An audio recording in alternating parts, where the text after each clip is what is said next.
더라. 아멘. 우리가 인생을 살아가다 보면 모든 불이 다 꺼진 것 같은 그러한 상황, 소망도 없어지는, 그리고 희망도 없는 것처럼 보이는 그러한 경우를 때로는 만날 때가 있습니다. 그런 때가 있어요.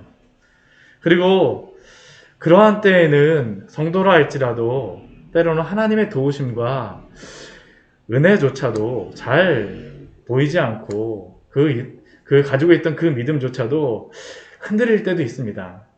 이것은 개인의 그러한 역사의 개인의 그러한 삶에서뿐만 아니라 나라의 역사에서도 이러한 때가 있죠. 참 나라가 암울한 그러한 상황에 처해 있는 그러한 모습이 보일 때요. 오늘 말씀은 이스라엘의 역사에서 가장 암울한 그러한 시대, 가장 어두웠던 그러한 시대를 나타내는 그러한 말씀 중에 하나입니다. 물론 남유다가 바벨론에게 멸망을 당하는 그때가 성경에 기록되어져 있는 그러한 역사 가운데에서 그 이스라엘 사람들에게는 가장 그 참혹스러운 그러한 때였겠죠. 가장 어두운 때였을 테이지만, 그러나 오늘 말씀도 그에 못지않게 참으로 어두운 때가 바로 오늘의 말씀입니다. 그런데 이러한 순간을 만나게 되면 믿음을 가지고 있는 그러한 성도들이 참 마음을 짓누르는 것 중에 한 가지가 무엇이냐 하면, 이러한 순간에서도 하나님이 나와 함께 하시는 것일까? 혹은 하나님께서 이러한 상황에서 나의 상황에 관심을 기울이고 계시는가라는 그러한 생각이 들 때가 있습니다. 그래서 많이 방황도 할 때가 있죠. 그러나 성도들이 분명히 알아야 할 것은, 그러한 때라 할지라도, 그러한 순간이라 할지라도 하나님은 당신의 그러한 주권에 따라서, 오늘도 당신의 섭리에 따라서 당신의 그러한 역사를 이루어 가신다는 그러한 사실입니다. 오늘 말씀을 보게 되면요, 참 어두운 순간을 우리가 볼 수 있습니다. 그러나 이러한 순간에서도 또 무엇을 우리가 볼 수 있냐면요, 하나님이 어떻게 일하시는가라는 것을 볼 수 있는 게 또한 오늘의 말씀입니다. 우리 오늘 새벽의 말씀에서 여호사밧의 아들이었던 여호람이 다윗의 길, 자신의 아버지 여호사밧의 길, 또한 할아버지 아사의 길을 따르지 않고 북이스라엘 왕들의 길, 아합의 길을 따름으로 비참한 최후를 맞게 되는 그러한 말씀을 보았었습니다. 참 비참한 그러한 모습이었었죠. 그에게 분명히 하나님께서는 몇 가지의 징계를 주세요. 그렇게 비참한 최후를 맞기 전에 에돔의 그러한 배반과 림나의 배반을 통하여서 그렇게 하면 안 된다는 것을 하나님이 분명히 말씀해 주시죠. 그것을 가지고도 깨닫지를 못하니까 어떡합니까? 선지자 엘리야의 편지를 통하여서 다시 한번 그에게 분명하게 말씀하세요. 아합의 길이 아니라 다윗의 길을 따를 것을 말씀하셨습니다. 근데 그는 어떨까요?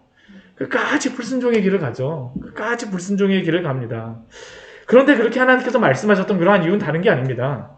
그러한 죄악의 길을 걸어간다 할지라도 그 순간에도 겸비하고 회개하고 하나님께 돌아오기만 하면 하나님이 회복시키시고 고치시겠다라는 것입니다. 그렇게 하기 위해서 계속 말씀하여 주셨어요. 계속 말씀하여 주셨습니다.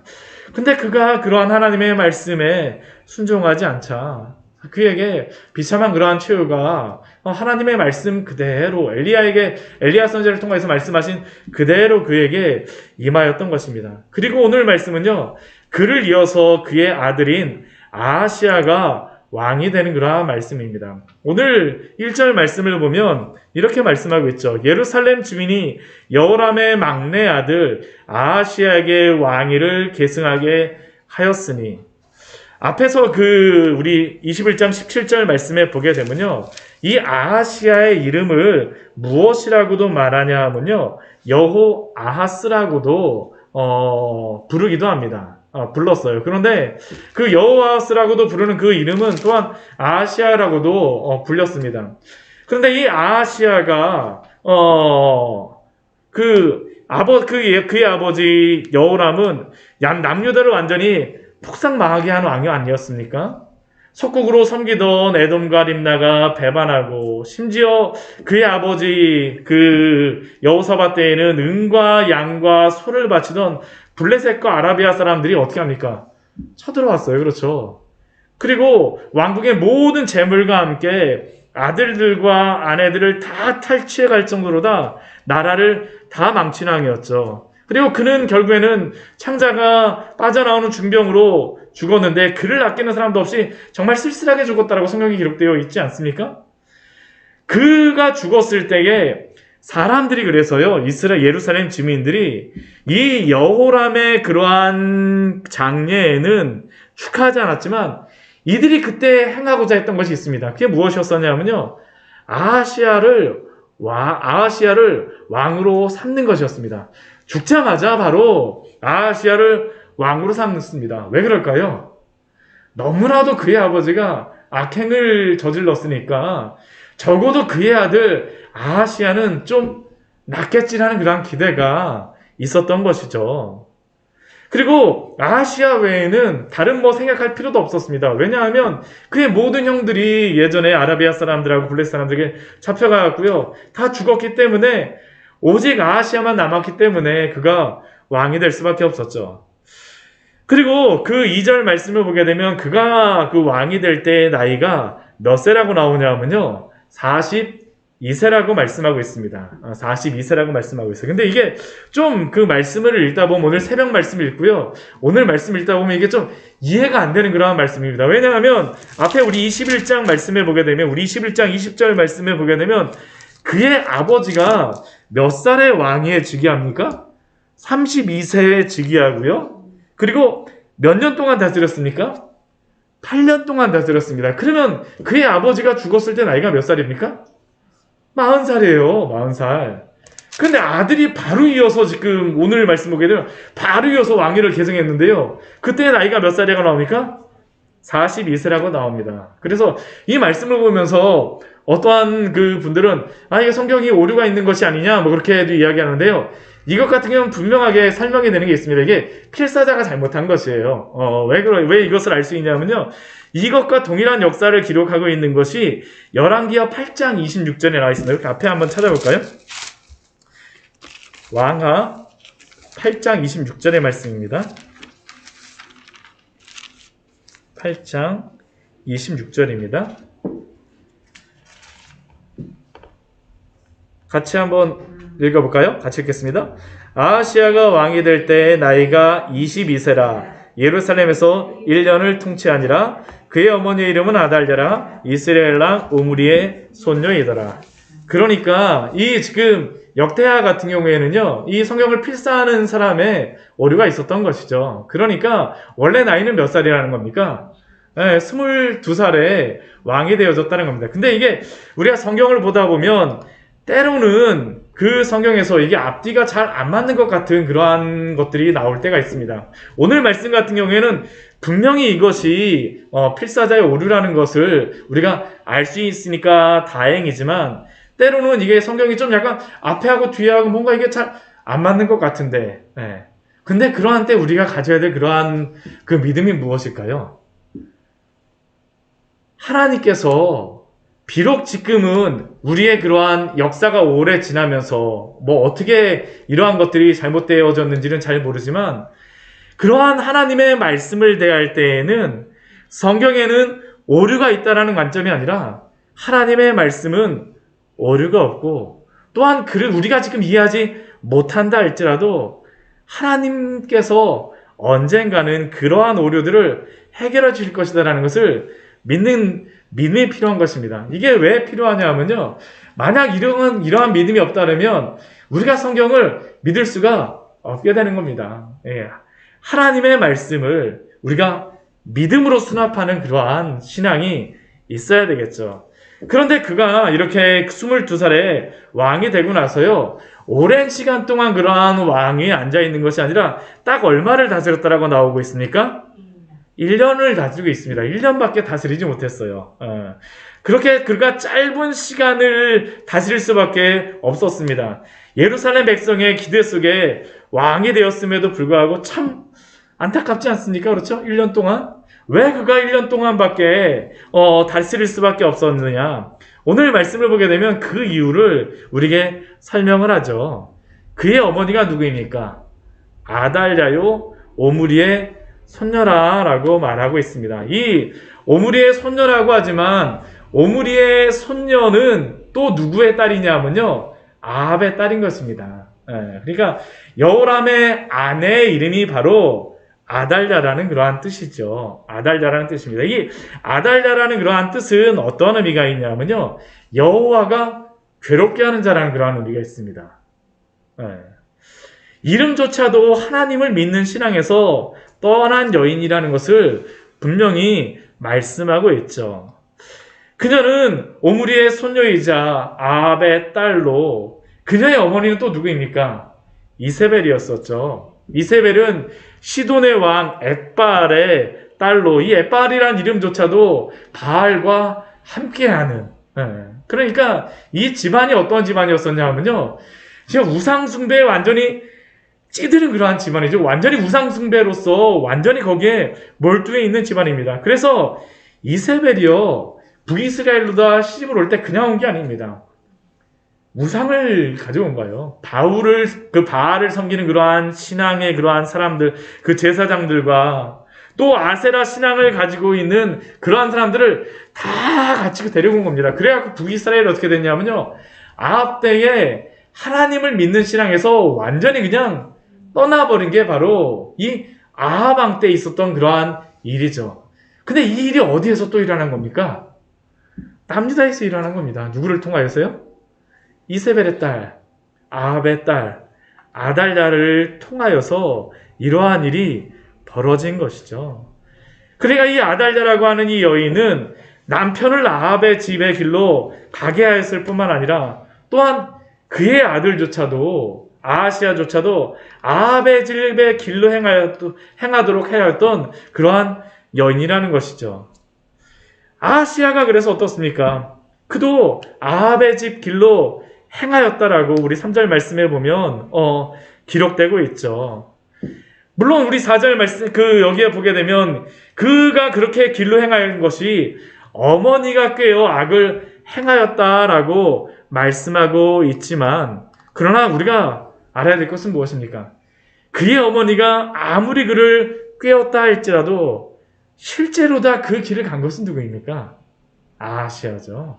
아하시아예요. 이거 뭐 변명할 거리가 없습니다. 내 주변에 어머니가 그랬어요, 뭐뭐했어요 라고 하는 게 아니라 성경을 보게 되면요, 이는 그의 어머니가 꾀어 악을 행하였습니다 라고 하지만 그것을 행하는 주체는 분명히 누구라고 이야기하냐면 아하시아라고 말하고 있죠.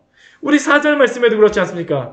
그가 패망하게 하는 아합의 집의 가르침을 따라 여호와 보시기에 아합의 집같이 악을 행하였더라.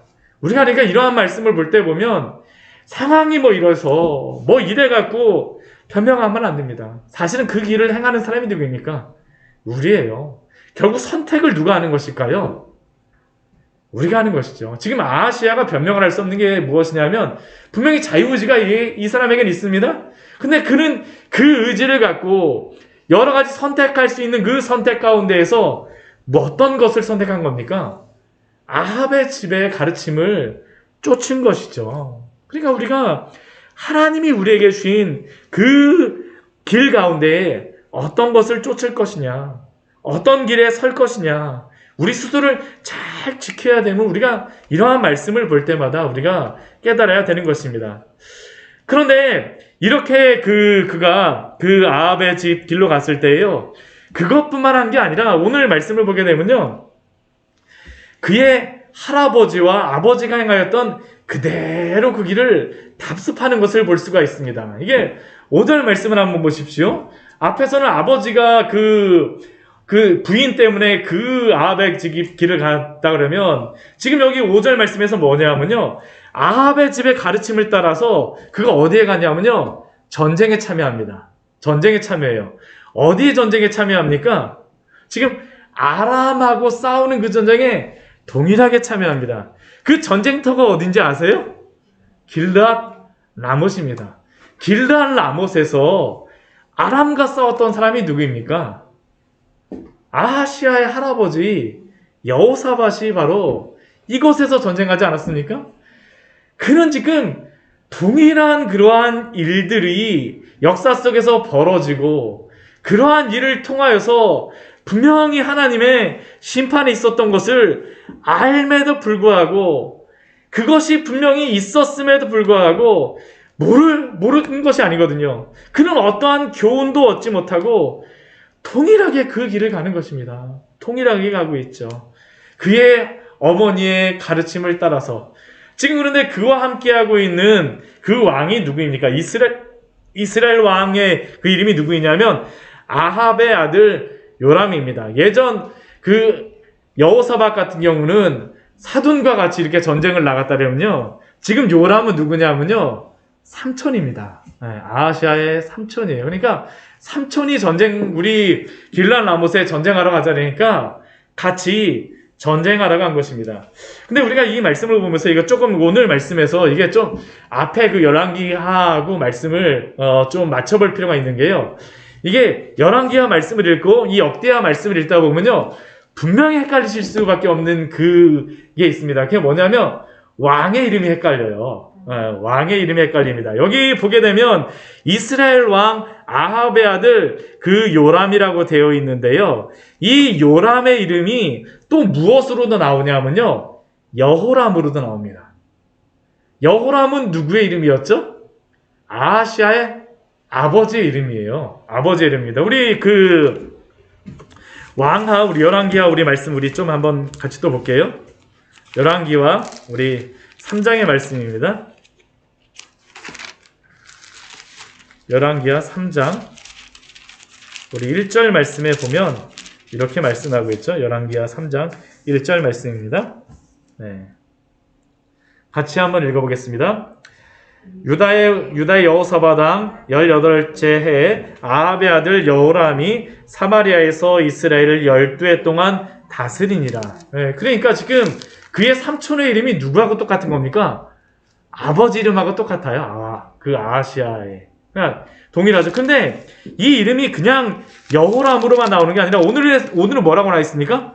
요람이라고 나와 있죠. 이게 8장 16절 한번 볼게요. 열왕기하 8장 16절 한번 같이 한번 보도록 하겠습니다. 열왕기하 8장 16절 말씀입니다. 아까는 여호사밧하고 나왔을 때 그 나온 것이었는데요. 우리 그 8장 16절 같이 한번 읽겠습니다. 같이 읽을게요.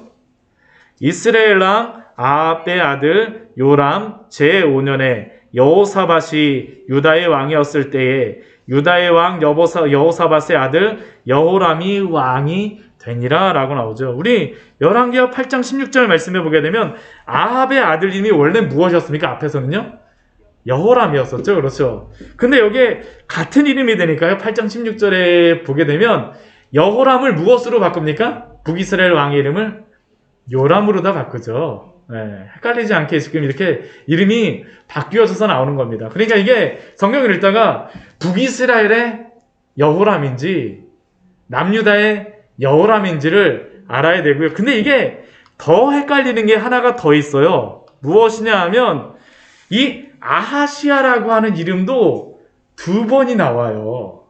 우리 열왕기상 이거 왕상입니다. 이것은 열왕기상 22장 40절 말씀 같이 한번 보도록 하겠습니다.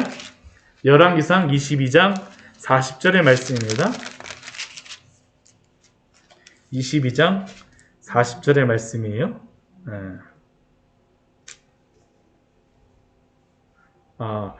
같이 한번 읽겠습니다. 아합이 그의 조상들과 함께 잠에 그의 아들 아하시아가 대신하여 왕이 되니라.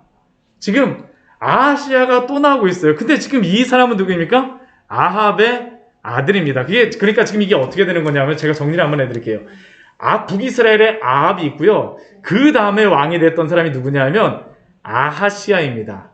그 아하시아가 2년밖에 통치를 못합니다. 그가 일찍 죽고 나자 그 다음에 왕이 되는 사람이 누구냐면 여호람입니다. 네. 그러니까 이 아하시아도 그렇고 여호람도 그렇고 북이스라엘에 있었어요. 근데 이 아하시아하고 여호람은요 형제 사이입니다. 형제 사이예요. 이 둘은 형제 사이예요. 그 아하시아의 동생 여호람이 그 형이 죽자 그 다음에 왕이 된 것이고요. 남유다는 어떻습니까? 그 여호사밧의 아들이 누구였습니까? 여호람이었어요. 그리고 그 여호람의 아들이 누구입니까? 아하시아입니다. 그러니까 이게 성경 읽다 보면 똑같은 이름이 있네 하고서 이게 헷갈릴 수밖에 없어요. 헷갈릴 수밖에 없습니다. 근데 이것을 통하여 알 수 있는 게 무엇이냐면요. 지금 남유다의 왕들과 북이스라엘의 아합의 집안이 얼마나 가깝게 맺어졌는가를 지금 말씀하고 있는 것이죠. 얼마나 가까웠으면요. 이름조차도 지금 따라서 짓고 있는 겁니다. 이름조차도 따라서 짓고 있는 것이에요. 여호람 같은 경우는 진짜 아하시아 같은 경우는 그 삼촌이 이렇게 됐으니까 죽고 나서 이름을 이렇게 지어줄 수 있는 겁니다. 그냥 얼마나 아합의 집안에 영향을 받고 있는지 그 관계라는 것이 얼마나 친근하게 관계를 맺고 있는지. 그러니까 지금 남유다는 현재 북이스라엘화 된 것이라는 것을 우리에게 분명히 보여주는 것이죠. 그러니까 삼촌이 전쟁한다니까 어떻게 하는 거예요? 아하시아가 전쟁 따라 나가는 겁니다. 함께 가요. 그냥 이건 자동으로 그냥 같이 가는 겁니다. 함께. 너무나도 사이가 좋아요. 하나님을 섬기는 그 집안에서 지금 아합의 집에 길로 그냥 가고 있죠. 이름조차 따라가고 있으니 길르한 라못에 그런데 전쟁하러 갔던 그 요람은 어떻게 됩니까? 우리 말씀해 보면요. 오늘 5절 말씀해 보게 되면 이렇게 삼촌과 같이 아하시아가 전쟁하러 갔는데요. 아람왕 하사엘과 싸우다가 요람이 상합니다. 상처를 입어요. 그 이전에 이 요람의 아버지 아합 같은 경우 전쟁에서 죽임을 당하였었는데요. 지금 여기선 상하게 됩니다. 상하게 돼요. 상처를 입어요. 그래서 어떻게 하냐면 이 요람이 전쟁터에서 이스라엘로 먼저 돌아옵니다. 이스라엘로 다 돌아와요. 우리 6절 말씀 보면 이스라엘로 다 돌아오죠.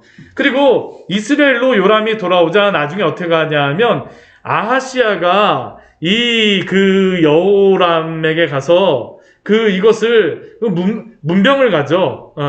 내려가서 문병을 하러 갑니다. 근데 문제가 무엇일까요? 이렇게 문병을 하러 가고 있는 그 순간에 우리 7절 말씀을 보게 되면요. 아하시아가 요람을 문병하러 갔다가 어떻게 된 겁니까? 님시의 아들 예후를 만나는 것입니다. 예후를 만나요. 이 예후라고 하는 사람은 어떠한 인물이냐면요. 하나님께서 북이스라엘의 아합이 너무나도 죄가 너무나도 크니까요. 아합의 집안을 멸하시겠다라고 말씀하셨어요. 근데 그 멸하시는 사람으로서 세운 사람이 누구일까요? 예후입니다. 예후예요. 아합의 집을 다 멸하시겠다라고 말씀하셨습니다. 그 예후가 그런데 이 요람을 만나러 갔던 아하시아를 만난 겁니다. 근데 아하시아를 만났을 때 어떻게 했을까요? 같이 죽여버립니다. 우리 8절 말씀해 보게 되면 아하시아를 유다 방백들과 아하시아의 형제들의 아들들 곧 아하시아를 섬기는 자들을 만나서 죽였고 우리 9절 말씀 보면 어떻습니까? 아하시아는 사마리아에 숨었더니 예후가 찾아가고 어떻게 합니까? 그 무리가 예후에게서 잡아가니까 예후가 그를 죽이게 됩니다. 왜 그를 죽였을까요? 그도 아합 집안에 피가 섞였다라는 겁니다. 피가 섞였다라는 것이에요. 오늘 말씀을 통해서 하나님께서 무엇을 보여주십니까? 아합의 집에 관련되어 있는 그러한 자들 가운데에 이 아하시아조차도 거기에서 피하지 못하게 하시죠. 그래서 죽임을 당하는 것입니다. 물론 아하시아 같은 경우는 남유다의 왕으로 아합의 직접적인 그러한 아들은 아니었지만 그러나 아합의 집과 관련되어 있고 아합의 집과 끝까지 이렇게 관계를 맺고 있었기 때문에 하나님께서는 그러한 것을 기뻐하지 않으시고 아하시아를 예후를 통하여서 죽이시는 것이죠. 그런데 이렇게 그 죽은 이 아하시아를 향하여서 우리 9절 말씀에 우리 후반절 말씀에 보게 되면 그 모든 결과를 이렇게 말씀하고 있습니다. 이렇게 정리하고 있죠. 우리 22장 9절 우리 뒤에 말씀에 보면 이렇게 말씀합니다. 이에 아하시아의 집이 약하여 왕위를 힘으로 지키지 못하게 되니라. 참 이게 이 남유다의 그러한 안타까운 상황을 이것으로서 말씀하는 것이죠. 우리가 지금까지 보았던 남유다의 그러한 상황은 무엇입니까? 그의 할아버지 여호사밧도 북이스라엘과 동맹을 맺어서 나라를 더 부강하게 하려고 해요. 힘을 얻으려고 합니다. 또한 그의 아버지였던 그 여호람은 그 자신의 왕권을 강화하기 위해서 어떻게까지 합니까? 동생들을 다 죽이고 방백들을 다 죽이고 북이스라엘의 우상을 그 동일하게 섬기고 그렇게까지 하죠. 그리고 아하시아도 어떻게 합니까? 끝까지 아합과의 집안과의 관계를 끊지 못하고 약해진 국력을 어떻게든 강화하려고 노력하였지만 그 결과가 무엇이라는 것이에요. 집이 약하여 왕위를 힘으로 지키지 못하게 되니라. 아무리 인간적인 방법으로 힘을 쓰려고 하고 힘을 내려고 하고 아무리 인간적인 방법으로 하나님이 기뻐하시지 않는 방법까지 동원하여서 그 강하여지려고 하였지만 결국은 아무것도 지키지 못하였다는 것입니다. 심지어 무엇까지 잃어버리니까 자신의 목숨까지도 잃어버리죠. 지키고 싶고 모든 것들을 다 얻고 싶었지만 아무것도 얻지 못하였다라는 것이 바로 아하시아를 통하여서 말씀하시는 것입니다. 근데 이것으로만 끝날까요? 그렇지 않습니다. 오늘 그 남유다가 정말로 암울하다라는 게 우리 10절 이후의 말씀에 보게 되면 이게 나오죠. 우리 10절 말씀을 보게 되면요. 아하시아가 그렇게 죽임을 당하고 죽었다라는 이야기를 듣자 그의 어머니였던 아달랴가 무엇을 할까요? 아들이 죽은 것을 보고 일어나서요. 유다 집안에 있는 왕국의 씨를 모두 진멸하였답니다. 유다 집안의 씨는 누굴까요? 다윗이라고 이름이 다윗의 집안에 조금이라도 관계가 있다라고 하는 사람은 눈에 불을 켜고 가갖고 다 죽여버린 것입니다. 진멸해버린 것입니다. 그녀가 왜 그렇게 했는지는 정확하게 나오진 않죠. 그러나 북이스라엘에서 자신을 돕던 모든 아합의 집안이 예후에게 죽임을 당하자 그녀도 이 남유다에서 어떠한 위협을 느꼈겠죠. 자신의 아들조차도 죽임을 당하자 스스로가 쿠데타를 일으켜서 자신을 지키려고 했던 것이 바로 그의 방법이었습니다. 그래서 그녀의 방법이었죠. 그래서 유다 왕국의 왕이 될 만한 사람을 다 진멸한 것이 바로 아달랴가 행한 것입니다. 아달랴가 행하는 것이죠. 여호사밧이 한순간 실수를 하고 죄를 범함으로 아합의 집안과 관련을 맺었던 것이 여기까지 집안을 이끌어온 것 아닙니까? 이렇게 본다라고 하면 우리가 지금까지 이 상황을 본다라고 하면요. 다윗의 집안에 주었던 그 모든 하나님의 언약과 약속도 다 무너진 것처럼 보입니다. 우리가 역대하 말씀을 시작하면서 다윗에게 약속을 주시고 그 솔로몬에게 약속을 주시고 그랬던 그러한 약속이 지금 보면 어떻습니까? 다 없어진 것 같아요. 다 없어진 것 같습니다. 하나님의 계획에 실패된 것처럼 보이고 지금 이 순간만을 본다면 완전히 캄캄한 밤과 같이도 보이죠. 그러나 우리가 기억해야 될 것은 사람은 실패하고 또 사람이 보기에는 하나님의 섭리와 하나님의 계획은 실패하고 무너진 것처럼 보인다 할지라도 하나님의 섭리와 계획은 결코 무너지지 않았다라는 사실입니다. 그것을 알 수 있는 게 무엇이냐 하면요. 오늘 이렇게 악한 여인 아달랴와 대립이 되어져서 나오는 또 다른 한 여인이 있습니다. 그 여인이 누구일까요? 우리 11절 말씀에 보면 한 여인이 나오죠. 그게 누구입니까? 왕의 딸 여호사밧이라는 그러한 여인입니다. 이 여인은 어떠한 여인이냐면요. 우리 11절 후반절에 보면 이렇게 나오죠.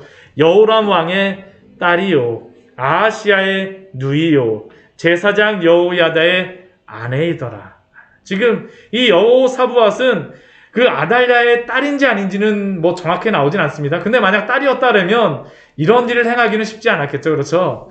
그 여호람 같은 경우에 이 아달랴 말고도 또 다른 아내가 있었기 때문에 아마 아하시아의 배다른 그 누나가 아니었을까라고 생각을 합니다. 근데 그 왕의 딸이었던 여호사밧이 어떻게 하는 겁니까? 아하시아의 아들 하나밖에 없는 아들이요. 정말 피덩이 아들이죠. 태어난 지 얼마 안 된 아들. 그 요아스를 어떻게 합니까? 왕자들이 다 죽임을 당하는 그 속에서요, 건져내는 겁니다. 그래서 어디에서 이 요아스를 기를까요? 성전 안에서 키웁니다. 성전 안에서 키워요. 네, 성전 안에서 키웁니다. 우리 12절 말씀이 이렇게 말씀하고 있습니다. 요아스가 그들과 함께 하나님의 전에 6년을 숨어 있는 동안에 아달랴가 나라를 다스렸더라. 이게 가능하였던 그러한 이유는 무엇입니까? 이 여호사밧의 남편이 누구예요? 제사장 대제사장입니다. 그 하나님의 성전에 들어갈 수 있는 권리가 있는 그러한 사람이었어요.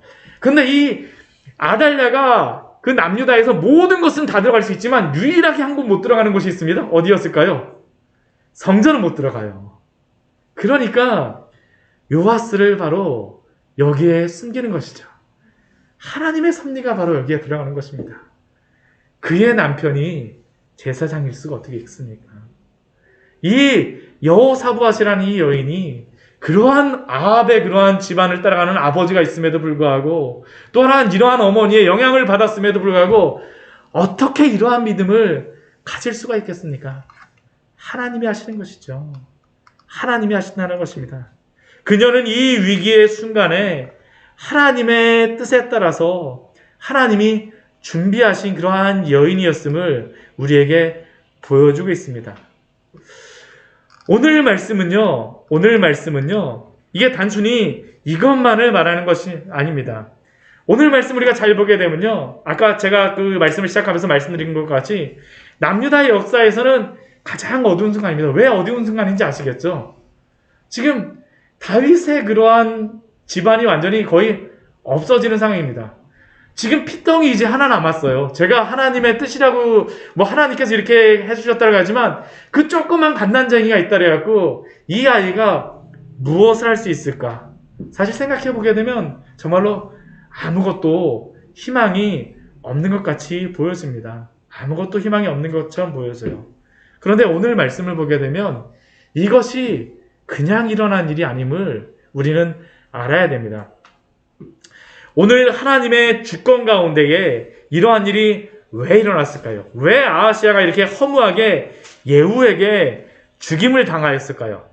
이것과 연관되는 그런 말씀이 우리 열왕기상 우리 19장 말씀을 한번 좀 봐야 됩니다. 하나님이 도대체 왜 다윗에게 이 아하시아까지 죽이면서 그 마지막 갓난쟁이 한 명만 남겨두셨을까? 왜 하나님이 그러한 일들을 행하셨을까? 우리 열왕기상 우리 19장 14절 말씀에 보게 되면 엘리야가 하나님께 이렇게 말합니다. 엘리야가 지금 어떤 장면이냐면요, 엘리야가 바알의 선지자하고 그 대결합니다. 그랬고 400명의 그 바알의 선지자를 다 죽여요. 완전히 이긴 것이죠. 하늘에서 불이 내림으로 말미암아 바알의 선지자를 그곳에서 다 진멸합니다. 하나님께서 역사하셨어요. 근데 문제는 무엇이냐면요, 이렇게 그 놀라운 일을 행한 엘리야를 이세벨이 죽이겠다라고 쫓아오는 것입니다. 근데 이 소리를 듣자 엘리야가 어떤 마음이 들었냐면요, 갑자기 두려운 마음이 확 들었습니다. 400명의 그 바알의 선지자하고 할 때는 정말 용맹하게 했었는데요, 이 한 여인의 그 이야기, 이세벨이 얼마나 악독하였는지 그 이야기를 듣자 두려움이 확 드는 거예요. 그래갖고 광야길로 가갖고요, 종 따로 멀리다 놓고 혼자서 광야길로 들어가갖고 이것이 좋사오니 여기서 하나님 저를 데려가 주세요. 그래서 하나님께서 어떻게 하시냐면요, 40일 동안 그를 이렇게 데려가셔갖고 그 하나님의 산에 세우십니다. 그곳에서 하나님이 응답하여 주시는 말씀이 바로 이 말씀이었어요. 그러면서 그가 하나님께 이렇게 말합니다. 우리 20장 14절 말씀 우리 같이 한번 읽어볼게요. 그가 대답하되 내가 만군의 하나님 여호와께 열심히 유별하오니 이는 이스라엘 자손이 주의 언약을 버리고 주의 제단을 얼며 칼로 주의 선지자들을 죽였음이오며 오직 나만 남았거늘 그들이 내 생명을 찾아 빼앗으려 하나이다.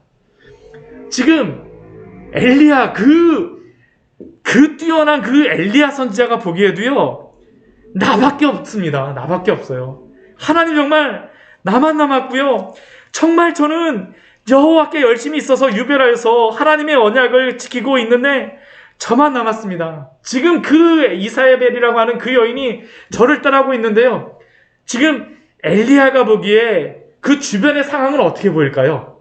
색깔로다 칠하면 뭐로다 보일 것 같습니까? 깜깜한 색깔입니다. 깜깜한 색깔이에요. 아무것도 안 보이는 거. 하나님, 도대체 무슨 소망이 있습니까? 여기서 도대체 무슨 소망이 있나요? 제가 바알의 400명을 선지자를 하나님의 말씀에 따라서 처단했음에도 불구하고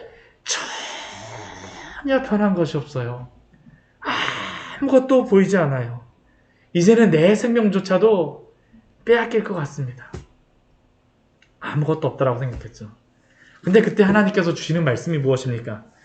우리 15절, 16절, 17절 말씀을 보게 되면요. 하나님께서 세 가지를 엘리야 선지자에게 명령하십니다. 우리 15절 말씀 보게 되면 무엇을 명령하시냐 하면요. 뒤에 가서 뭐라고 말씀하시냐면 너는 내 길을 돌이켜 광야를 통하여 다메섹으로 가서 이르거든 하사엘에게 기름을 부어 무엇을 참습니까? 아람의 왕이 되게 하고 하사엘을 아람의 왕이 됩니다. 되게 합니다. 이전까지는 아람의 왕은 그 베나닷이었습니다. 근데 하사엘이라는 사람을 왕으로 세워서 새로운 아람의 왕으로 하나님이 세우게 하신 겁니다. 누구를 통하여서요? 엘리야를 통하여서요. 그리고 또 그 다음에 명령하신 두 번째 명령이 무엇입니까? 우리 16절 말씀에 나오죠. 너는 또 님시의 아들 예후에게 기름을 부어 이스라엘의 왕이 되게 하고 요번에 두 번째 기름을 부으라고 하는 사람은 누구냐 하면 님시의 아들 예후에게 기름을 부으라고 말합니다. 엘리야에게요. 세 번째 또 하나님이 명령하시는 세 번째가 있습니다. 그 다음에 바로 나오죠. 또 아벨무올라의 사밧의 아들 엘리사에게 기름을 부어 너를 대신하여 선지자가 되게 하라. 지금 앞에 14절에서 하나님 깜깜해졌고요. 아무 소망도 없어요. 이세벨은 여전하고 아하방도 여전하고요. 전혀 아무 소망도 없습니다. 근데 하나님께서 뭐라고 말씀하세요? 하사엘 세우고 예후 세우고 엘리사 세우고 그냥 이것 말씀하세요. 근데 이게 성취되는 때가 언제일까요? 바로 오늘 말씀입니다. 오늘 말씀이에요. 한번 볼까요? 오늘 우리 역대하 22장 말씀 보았잖아요. 지금 여기에 보게 되면요. 아하시아가 이 요람과 같이 전쟁터에 나갔는데 그 아람 왕이 누구입니까? 5절 말씀 보게 되면 길르앗 라못으로 가서 누구와 싸웁니까? 아람 왕 하사엘과 싸워요. 그곳에서 어떻게 됩니까? 상처를 입고 돌아와요. 그리고 그 상처 입고 돌아온 사람 요람을 누가 처단할까요? 님시의 아들 예후가 다 처단하죠. 그런데 엘리야에게 이 세 명에게 기름을 부으라고 말씀하셨는데요. 엘리야가 이 세 명에게 다 기름을 부었을까요? 아닙니다. 유일하게 딱 한 사람에게만 기름을 부었어요. 누구에게 기름을 부었을까요? 엘리사에게 기름을 붓습니다. 엘리사가 나중에 누구에게 기름을 부을까요? 하사엘과 예후에게 기름을 붓습니다. 그러니까 오늘 말씀은 지금 열왕기상 19장에서 아무것도 보이지 않고요. 깜깜하고요. 아무런 소용이 없고 소망이 없습니다라고 기도하였던 엘리야의 기도가 오늘 응답되는 말씀입니다. 근데 지금 오늘 말씀은 또 남유다 백성들이 보기에는 어떠한 상황일까요? 깜깜한 상황이에요. 아무것도 보이지 않아요. 그냥 아합의 딸 아달랴가 심지어는 왕이 돼서 딴난쟁이 한 명만 지금 남아있는 상황입니다. 그런데 이제 23장 말씀 가면 바로 우리가 보게 되겠지만 하나님께서는 그러한 상황 속에서 이 요아스를 왕으로 세우시고요. 남유다를 다시 회복시키십니다. 그래서 오늘 말씀은 무엇일까요? 사람이 보기에는 아무것도 보이지 않는 때라 할지라도 아무런 소망이 없는 것처럼 여겨지는 때라 할지라도 하나님께는 그때가 바로 당신의 일을 이루시는 때라는 것입니다. 하나님의 일을 이루어가고 계세요. 오늘 말씀은요, 그래서 역대기의 말씀을 듣던 1차 독자들에게는요, 이 역사적인 문맥을 이해하는 사람들에게는 큰 은혜가 될 수밖에 없습니다. 왜 그럴까요? 왜냐하면 지금 이들에게도 아달랴가 다윗의 모든 씨를 다 진멸한 것처럼 다윗의 그러한 왕조는 어떻게 됐습니까? 다 사라져버렸어요. 다 진멸되어 있는 것 같습니다. 보이지가 않아요. 그들에게 있었던 그 질문이 바로 그것이죠. 하나님, 그렇다면 다윗에게 주셨던 그 언약은 도대체 어떻게 됐습니까? 그 씨는 어떻게 됐습니까? 그들에게는 더 이상 다윗의 언약은 소망 없는 것 같고요. 캄캄한 밤과 같이 그 약속을 보게 되면 보일 수밖에 없습니다. 그런데 하나님의 뜻과 섭리는 무엇일까요? 이렇게 소망 없는 그들에게 하나님께서는 예수 그리스도를 보내신 줄 믿습니다. 그리고 그들에게 예수 그리스도가 참된 소망이 되어주셨습니다. 이것은 우리에게도 동일하지 않습니까?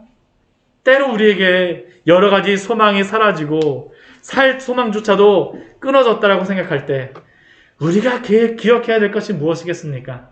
하나님의 주권과 하나님의 섭리는 결코 실패하지도 결코 끊어지지도 않는 줄 믿습니다.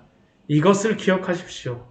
그리고 성도의 참된 소망은 이스라엘 백성들과 동일하게 예수 그리스도입니다. 예수 그리스도예요. 만약 우리도 예수 그리스도를 우리의 참된 소망이 아닌 이 세상의 소망으로 삼는다면 어떻게 되겠습니까? 정신을 못 차립니다. 여호사밧이 그 조금 부강하게 되겠다라고 해서 세상에 그러한 소망을 찾았지만 결국 그가 잘못한 것이 무엇이었습니까? 세상의 부강함을 조금 찾겠다라고 했었는데 결국엔 온 나라가 멸망의 길로 갈 뻔한 것이지 않습니까? 우리도 동일합니다. 오직 예수 그리스도를 우리가 찾지 않고 예수 그리스도를 우리의 소망으로 찾지 않는다면, 하나님께 우리의 소망을 두지 않는다면 우리도 동일하게 여호사밧과 같은 실수를 행할 수밖에 없죠. 그래서 우리의 소망은 오직 예수 그리스도밖에 없는 것입니다. 예수 그리스도를 믿는 그 믿음의 길을 끝까지 붙잡으시고 하나님의 그 주권과 섭리를 믿음으로 날마다 승리하시는 우리 귀한 성도님들 되시기를 축원합니다. 같이 기도하도록 하겠습니다.